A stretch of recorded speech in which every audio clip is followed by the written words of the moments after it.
chọmana ka akụwashiwa onwebe egbo ndị Igbo si na anyị akụwashiwala.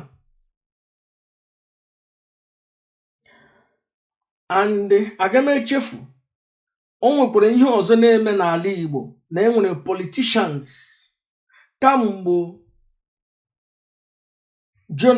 ihe na-akpọ ya Hope Uzodimma ji wụrụ gọvanọ. Ana m anọ na o nwere some people si na ha ga-achọ ka Hope wụrụ gọvanọ. Ndị politicians ha na-ebudo ọgba aghara n'ala Igbo, na-akpafu ọbara ndị Igbo maka a chọrọ ha idestabilize gọọmenti Hope Uzodimma. Ọkụ na-akpụrụ ndị Igbo, na-atụrụ ndị Igbo, na-akpafu ọbara ndị Igbo, na-akpọchichi ndị Igbo, ma ndị aka ha dị ụcha, ma na-akpafu ọbara ndị Igbo maka ihi politicians adụrụ isi si na agaghị ekwe ka Hope Uzodimma ṅụrụ mmiri tọgbọ iko n'ala. Ala Igbo na-agbazi ghara ghara.